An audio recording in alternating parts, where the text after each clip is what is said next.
Hammaga assalomu alaykum. Bizni bugun professionalniy programmani do'kon uchun ko'rib chiqamiz.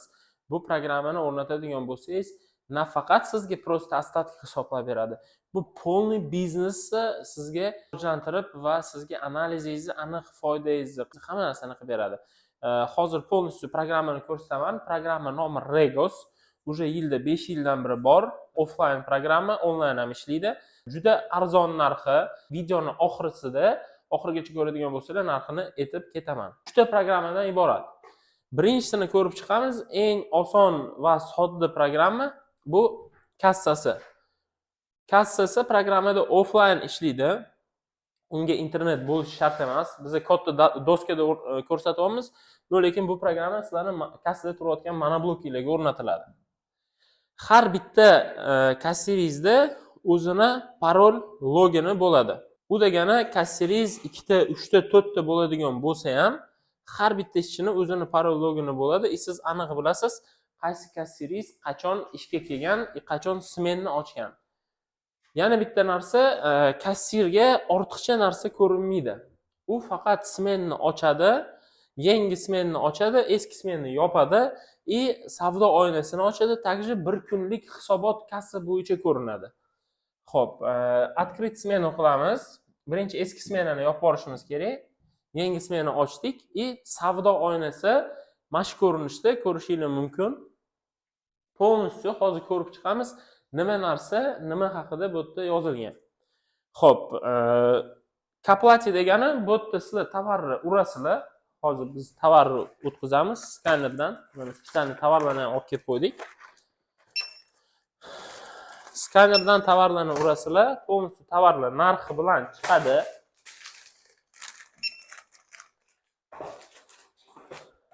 Hamma tovarlar narx bilan chiqyapti, ko'rishingiz mumkin. Keyin yana klientlarimiz bor. Misol, men skidka qilib bermoqchiman yoki bitta tovarni 4 ta 5 ta olgan klient, чтобы uni kassada 4-5 marta urmasligi uchun juda sodda sistema. Mana shu joyda bizda mana ko'rishingiz mumkin chiziqchalar bor. Bu chiziq bilan sizlar tovarni orasida o'zgartirishingiz mumkin. Mana kursor o'zgaryapti. Xo'p, bu tovardan plus minusni bosamiz. Misol, klient 25 ta oldi, pastda enter knopkasi bor. Ko'rishingiz mumkin, srazu bitta tovar 25 taga ko'paydirdi, 183 ming so'm bo'ldi. Mana shu yerda ham 25 ta tovar уже urilib bo'lgan. Также undan tashqari mana shu qalamchasi bor. Bu qalamchani bosganda nechta tovar olayotganini mana shu yerda ham kiritib ketsanglar bo'ladi. Misol 50 ta, siz 50 taga klientingizga chegirma qilib bermoqchisiz. 5400 dan emas, misol 5000 dan tekis narxini qilib bermoqchisiz klientingiz uchun. Mana shu yerdan narxini o'zgartirdinglar, srazu bu yerda summasi o'zgaradi. Shu dastur juda oson va sodda bu narsalarga tovar o'zgartirish sistemasida itagdali. Xo'p, keyin yana bitta narsa, mana shu yerda oplata, to'lov. Oplata degani to'lov. Уже oplata bosganingizda sizga chiqadi qancha klient pul to'lash kerakligi haqida. Qancha pul to'lash kerak? Mana hozir bizga ko'rsatilyaptiki 298 ming. Klientimiz aytaylik 400 ming pul beryapti. 200 ming TLdan 2 ta. Sizni kasseringiz 101 ming so'm klientga zdacha qaytarib berish kerak. U degani kasseringizga ko'rsatib beradi qancha klient zdacha berish kerakligini. Plus bundan tashqari chiqayotgan chekda zdacha degan narsasi ham yozilgan bo'ladi. U nima uchun kerak? Misol, siz do'koningizga yosh bolani yuborishdi. Yosh bolani yuborganda siz uni qo'liga chek berasiz. Chek oddiy chiqadi, tovar cheki. Biz hozir uni ham rasmini qo'yib ketamiz. Tovar cheki degani tovarlaringiz ro'yxati bo'ladi. Hech qanaqa soliq belgisi pastda bo'lmaydi. Ko'pchilik o'ylaydiki, bu narsani men o'rnatganimdan keyin hamma meni otchetlarim soliqda bo'lib ketadi. Yo'q, unaqa narsa yo'q. Virtual kassa ulaganingizda uni ham videosini qilib beramiz. Faqat shunda soliq cheki chiqadi. U paytgacha programma chista o'zingiz uchun ishlab beradi. Mana 101 ming so'm zdacha beriladi. Nima bilan klient sizga u pulni to'ladi? Naqd. Naqd to'laydigan bo'lsa, sizning kasseringiz naqd tanlaydi. Plastik to'lagan bo'lsa, plastik tanlaydi. PayMeGo to'lagan bo'lsa, virtual kassa ulangan bo'ladigan bo'lsa, PayMeGo tanlaganda klientingiz PayMe'ga kirganda telefonida Bu funksiya borki, misol aytaylik PayMeGo. PayMeGo'ga kirib, mana shu QR kodni mana ko'rishingiz mumkin. Shu QR kodni skanerga uradigan bo'lsa, kerakli summani, misol 298 ming pulni programma o'zi kartasidan minus qilib yechib oladi kerakli narsani. Naqd to'laydigan bo'lsa, siz klientlaringiz mana shu yerda ko'rishi mumkin. Misol 400 ming so'm zdacha beryapti, 101 ming so'm zdacha qaytariladi. Chek yopilgandan keyin 0 bo'lib qoladi. U degani chek yopildi. Srazu chek printeringizdan chek chiqadi. Bitta usulini ko'rdik. Xo'p, keyin yana sizlar savollar chiqishi mumkin. Mani kassamda juda ko'p mayda-mayda chuda narsalar bor. Bu narsalaringizni bizda mana shu kassada bыстрый tовары degan joy bor. Bu yerdan tez ketadigan tovarlarni urasiz. U degani misol kassada qurut, juvachka, mayda chudalar sotiladi. Keyin sabzavotlarda nima narsa borki, ukrop, petrushka shunaqa narsalar. Ularni ham shtrix kodi yo'q. Siz u tovarlarni bemalol mana shu yerga chaqmoq razdelini ochganingizda mana shu yerda misol aytaylik добавить qilasizda, zelень deb yozib qo'yasiz, сохранить. Zelень. Ko'rishingiz mumkin, mana shu yerda zelень papkasi paydo bo'ldi. Zelenni ichiga siz tovarlaringizni qo'shib qo'ysangiz bo'ladi. Уже zelень papkani ochganingizda avtomatik mana shu yerda tovar chiqadi. Bu tovarni siz misol sizga zelень ukropdan klient kassaga 4 dona olib kelib beryapti. 4 marta buni bossangiz, уже avtomatik dasturda 3 yoki 4 marta mana bosilgan bo'lsa, 3 marta bosdim, chiqdi. Demak, 3 ta oldi klient.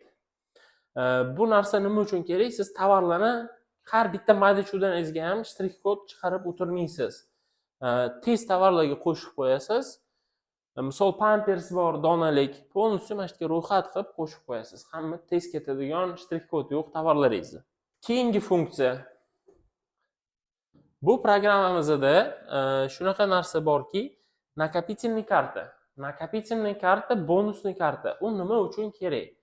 Ko'p do'konlarda atrofda konkurensiya katta. Siz konkurensiyani sindirish uchun, klientlaringiz uchun накопительный karta qilib berishingiz mumkin.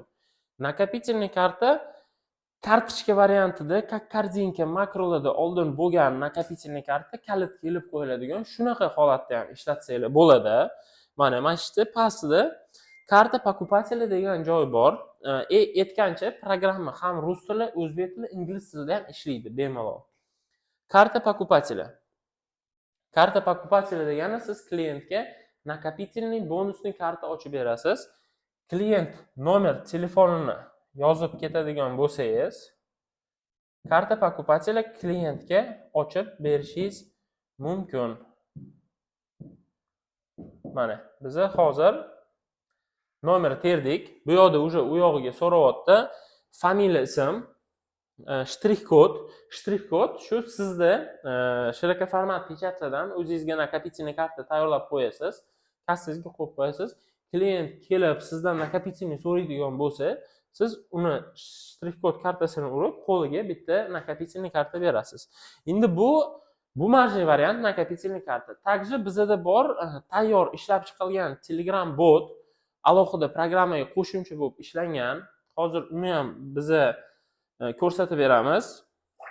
Men telefonda qilayotgan narsa hozir sizlarning ekraningizda video bo'lib chiqadi, tayyor Telegram bot.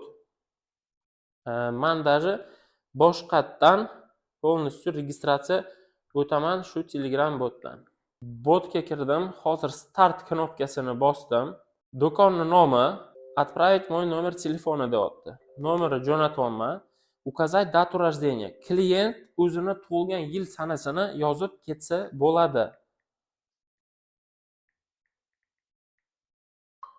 Tug'ilgan yil sanasini yozdi, keyin bot so'rayapti. Указать pol. Ayol kishimi yoki erkak kishimi sizning klientingiz? U xohlasa qilsa bo'ladi, xohlasa qilmay qo'ysa ham bo'ladi. Shu narsani пропустить qilib olsa bo'ladi. Keyin karta покупателя. Karta покупателя tayyor.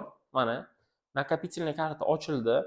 Telegram bot o'zi накопительный kartani sizni mijozingizga ochib beradi. Keyin Telegram botda полностью yoziladi, qancha bonusi bor, ism, familiyasi.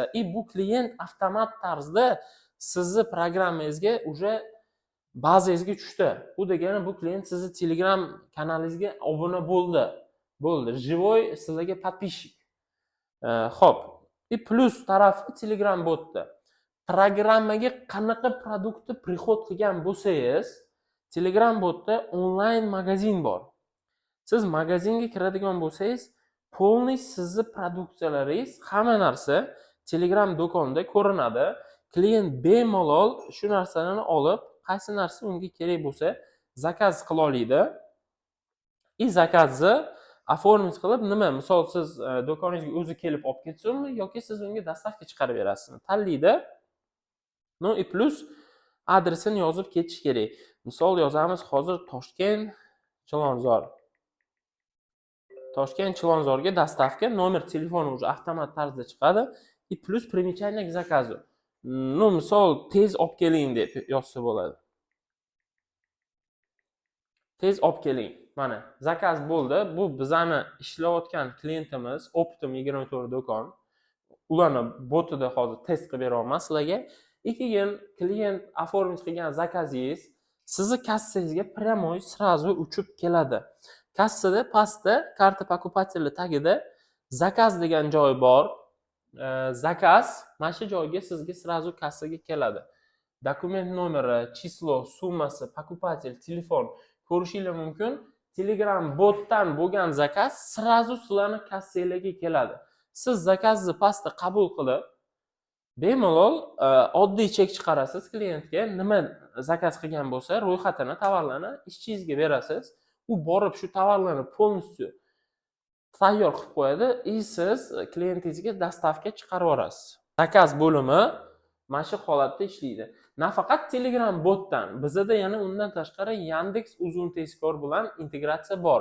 Misol sizni do'koningiz shahar sentrida, shahar markazida ochilayotgan bo'lsa, Yandex uzun tezkor ilovalari bilan integratsiya qilib, ular bilan hamkorlikda ishlab zakaz olsangiz bo'ladi. Xo'p. Keyingi bo'limi bu vid ceny. Vid ceny degani narx turi. Kassani o'zida siz 3-4 xil narxda ishlasangiz bo'ladi. U degani misol aytaylik, Telegram botingiz uchun siz alohida narx qo'yib qo'ymoqchisiz. Qimmatroq Telegram botdan zakaz qiladigan klientlar uchun qimmatroq narx qilmoqchisiz. Bemalol qilsa bo'ladi. Siz programmada 3-4 xil narx qo'yib qo'ysangiz bo'ladi. U degani Yandex uchun qimmatroq narx, uzun tezkor uchun qimmatroq narx, takkak Yandex uzun tezkorligi bilan sizdan ularni targoviy plashatkasida tovar sotishingiz uchun foiz olib qoladi. Shuning uchun ko'p kishilar tovarni Yandex uzun tezkorda qimmatroq sotadi, chem do'koni ichida. Plus misol sizlarda optoviy tochkalar bor. Sizlar Optum savdo bilan shug'ullanasizlar. Misol Optum klient kelyapti, "Aka, men sizdan tovar Optum olib ketaman" deyapti. Shu paytda siz mashdan vid ceny degan joyga kirib, Optum narx tanlaydigan bo'lsangiz, любой skanerga urilgan tovar Optum narxda hisoblanib keladi. Vid ceny roznica tanlaydigan bo'lsangiz, любой skanerga urilgan tovar, misol mana shu tovar skanerga uriladigan bo'lsa, уже roznicada bo'layotgan narxda uriladi. Shu. Bu narsa juda ham qulay, siz kassiriz ham adashmaydi hech qachon. Kelayotgan klient ham aytmaydi nimaga men uchun boshqa narx yoki qimmat. Nimaki bu hamma narsa kassani o'zida tez o'zgartirsa bo'ladi. Xo'p, продавец. Продавец degani sizni ishchingiz. Bu kiyim sohasiga, kiyim do'konlariga taniqli narsa. Kiyim ko'p do'konlarda, katta kichkina do'konlarda ishchi foizga ishlaydi yoki kiyim yoki kosmetika do'konlarida. Siz o'zingiz ishchilaringizga bejikka QR kod chiqartirib berasiz. U QR kodda kassir продавец degan joyni tanlaganda считайте штрих-kod karta продавца deb chiqadi programmada. Bu degani sizni kassiringiz, sizni ishchingizni, sotuvchini QR kodini o'qiydigan bo'lsa, siz aniq oyi oxirida bilasiz, qaysi ishchingiz qancha summa pul ishladi yoki qanchalik savdo qildi. Siz shundan olib chiqib, unga KPI hisoblab berasiz. U degani oyligini shunga qarab chiqarib berasiz. Shuning uchun shu narsa qulay sizni ishchilaringiz uchun. Xo'p. Yana bitta muhim narsa, bizga savollar berishadi. Misol, meni kassamda odam ko'p, qanaqa qilib ishlayman? Aytaylik, mana hozir bizada bitta klientimiz choy tovarini oladi. Mana bitta choyni oldi choyni chekkaga qo'yib qo'yapti. Boshqa joyga borib, men yana tovar olib kelaman, yana tovar olishim kerak deb ketdi. Bu narsaga mana shu yerda bizda отложить chek degan narsa bor. Hozir u olgan choyi havoda turyapti. Boshqa klientga bemalol kassaga kelgan boshqa klientga siz qarab olasiz. Uni choyi hali ham turibdi. Mana boshqa klient kelyapti, biz boshqa tovarlarni uryapmiz. Ikkita tovarni urib 43 minglik bo'ldi. Aplata nima bilan to'lov bo'lyapti? Misol 50 ming to'landi, naqd bilan zakrit chek. Oldingi choyni urmasdan уже kassaga program eslab qolgan. Продолжить отложенный чек. Mana shu ziloniy chay yana joyiga qaytib kelyapti. Siz уже buni yoniga klientga misol yana sizga tovar olib keldi, aka shunga qo'shib yuboraylik deydi. Shunga qo'shib yuborasiz, tovar sразу avtomat tarzda uriladi. Shu kassa juda tez, sodda va oson ishlaydi. Также sizlar skidka berishingiz mumkin klientlarga. Skidka bo'limi ham bor. Misol aytaylik, shu summadan 10.896 so'm chiqqan bo'lsa, siz aytaylik 896 so'm o'tib bermoqchisiz klientga. Summa tekis 10 ming so'mga o'zgaradi. Shu. To'lov qilib, aplata naqd chekini yopib borasiz. Bu kassa bemalol internetsiz ishlay oladi. Plus bu kassaga sizlar integratsiya tarozini ham qila olasizlar. Bu degani rossiyskiy Shtrixslin degan tarozi bor. Bu narsani ulab qo'yadigan bo'lsanglar, taroziga shuni ves qo'yganinglarda kassa o'zi biladi qanchalik tovar tortildi, qanaqa narxli. Bu yerda kassani yonida sразу tarozini knopkasi bor. Tarozini bosadigan bo'lsangiz, sizga sразу mashina ko'rsatib beriladi qanchalik tovar tortildi. Uni videosini ham hozir sizlarga videoning orasida qo'yib ketamiz. Xo'p. Kassa degan joyi внесение в кассу и изъятие из кассы. Bu narsa nima degani? Внесение в кассу kassaga pul kirgizish. Misol siz keldingiz do'konga tez ishchingizga ham 1 million so'm pul tashlab ketyapsiz. Kirgizib ket, bu kassaga men pul berdim sdacha uchun. Sizning ishchingiz mana shu yerga 1 million so'm deb yozadi summa. 1 million so'm kassangizga kirim qiladi. Nimaga примечание yozib qo'yadi? Sdacha. Bu degani siz sdacha uchun unga pul berdingiz. Saqlangiz qilib qo'yadi. Nima bilan unga pul beryapsiz? Dollar beryapsizmi, naqd beryapsizmi? Bo'ldi. Pul kirdi sразу kassaga. Также kassadan xarajatlar. Ishchini ham obedi, yo'l kirasi и так далее. Kassaga kiradi, изъятие из кассы. Bu degani kassadan u pul olyapti sizning ishchingiz. Misol 50 ming so'm xarajat bo'ldi, dostavka. U sizga dostavkaga pul oldi sizning kassangizda. Dostavka deb yozib ketish kerak. Keyin bu narsalar nima uchun qilinadi? Kassani oxirida olganda nimaga pul oldi, naqd oldimi, qanaqa valyuta oldimi pulni ko'rsatib beriladi. Sizga kun oxirida kassa bo'yicha hisobotda ko'rsatiladi, qancha nima pul kirdi chiqdi. Shu. Vazrat degani bu tovarlarni vazrati. Misol siz yoningizga klient tovar olib kelyapti, men qaytarmoqchiman shu tovarni deydi. Shu paytda mana bu tovarimiz sotilgan.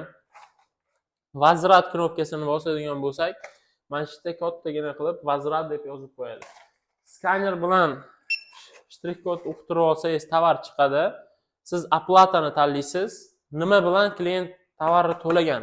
Naqd bilan. Avtomatik tovar skladga sразу tushadi. Sizni ostatkangiz rovni joy-joyida bo'ladi. Shu. Bu kassa internetsiz ishlaydi. Kassada internet o'chib qoladigan bo'lsa ham kassangiz bemalol ishlab boradi. Yana bitta moment, shunaqa narsa borki, любой do'kon ishchisi leviy soqqa движение ishlayman deydi. Bu sistema bizada yo'lga qo'yilgan, to есть siz ishchingiz sizni hech qachon alda olmaydi. Hech qachon kassangizdan pul o'g'irlay olmaydi. Ko'p do'konlarda bu sistema qanaqa ishlaydi? Misol, aytaylik, hozir ko'rsatib beraman. Mana tovar urildi. Plus bu tovarimizdan tashqari mana yana bitta tovar uryapmiz. Kassada ikkita bo'ldi. Xo'p. Yana bitta tovarni urdik. Hozir 3 ta tovar urilgan. Misol aytaylik, bitta tovarni tak plus minus 15 ta olindi. Sizlarda kassada mana shunaqa summa chiqyapti. 468 ming so'm. Do'konlarda ishchi nima qiladi? Misol, общий summa 468 ming. Klient tez kelyapti, do'koningizga shoshib chek olmayman, menga chek shart emas deb chiqib ketdi. Ishchi shu paytda nima qiladi? Ishchi eng qimmat tovarni oladida ro'yxatdan mana shu joyiga bosib, отмена qilib yuboradi. Tak, klient olmadi shu tovarni. Отмена knopkasini bosadi и atiga 18 ming chek chiqadi. 18 ming chekka chiqaradi. Chek nimaga chiqaradi? Nimaki ustida kamera bor. Chek chiqarmasa bo'lmaydi. Lekin tovar o'chirilgan. 450 ming so'm levi движение qildi. Shu paytda 18 ming to'lovi amalga oshiradi. 18 minglik chek bo'ldi. Bu narsa birinchidan mana shu pastda bizda knopka bo'ladi. Chek degan joyda chek istoriyasida ko'rinadi. To'shda u tovarni o'chirgan. 450 ming so'mlik tovar o'chirilgan. Chek istoriyasida. Bu birinchisi. Bu narsa nima uchun kerak? Ko'p programmalarda bu narsa yo'q. Tak bu narsa muhim. Misol siz do'koningizda 1 oy, 2 oy, 3 oyda bir ostatka olasiz. Sizni ishchingiz bir hafta ishlab, normalligini soqqa qilib do'koningizdan surib olishi mumkin. Shu paytda sizni yaxshigina summaga uxlatadi sizni ishchingiz. Shuning uchun mana shu narsa juda ham muhim narsa do'konda. Bu programmada Regos programmasida mana shu narsa bor. Plus bundan tashqari men hozir sizga ko'rsataman. Также hozir sizlarda video chiqadi. Ekraningizda hozir video chiqadi. Bu haqida, bu движение bo'yicha ma'lumot sizni telefoningizga ham keladi. Sizni Telegram kanalingiz bo'ladi. Kassa отчеtlari. Kassa отчетlarda ko'rishingiz mumkin. Chek keladi. И har bir chek sizga Telegram bot orqali keladi. Misol, birinchi tovar udalit bo'ldi, ikkinchi tovar sotildi, uchinchi tovar sotildi, to'rtinchi tovar sotildi. Lekin birinchi tovar o'chirilgan holatda sizga keladi. U degani sizni ishchingiz u tovarni o'chirdi. Plus undan tashqari u yerda bo'ladi yozilgan sani, vaqt, ishchingizni, kassirningizni ismi, familiyasi, hamma narsa. To есть sizni kassir hech qachon aldolmaydi. Sizga har bir chek bo'yicha telefoningizga Telegram bot orqali SMSlar kelib turadi. Keyin kassa internetsiz ishlaydi. Qanaqa qilib menga SMS xabar bo'ladi? Internet ulangan holatda SMS xabar boradi. Lekin bir haftaga yana shunaqa ishchilar borki, men internet hozir kassada shuni o'chirib qo'yaman, ishchimga hech qanaqa ma'lumot bormaydi deb o'ylaydi-da do'kon egasiga. Bunaqa narsa yo'q. Sizni kassangizda даже bir hafta yoki bir oy internet bo'lmaydigan bo'lsa, siz bir oylik hisobotni kassa bo'yicha telefoningizda ko'ra olasiz. Internet yoqqan paytda programma o'zi reski sizni telefoningiz bilan daniyni alishtirib yuboradi. To есть sizni ishchi nikak aldolmaydi. Aldayman desa ham aldolmaydi. Siz bemalol mana shu kassani o'rnatib, bemalol o'zingiz ishlaringiz bilan yura olasiz. Sizni ishchingiz hech qachon sizni aldolmaydi. Kassada bo'layotgan xarajatlar, levi движениялар, hamma narsa siz telefoningizda ko'rinadi. To есть qanaqa mayda-chuyda bo'lsa, hamma narsa ko'ringan holatda sizda ko'rinadi. Bu programma kassaga taniqlik. Bu programma именно kassirlar uchun kassada o'rnatiladi.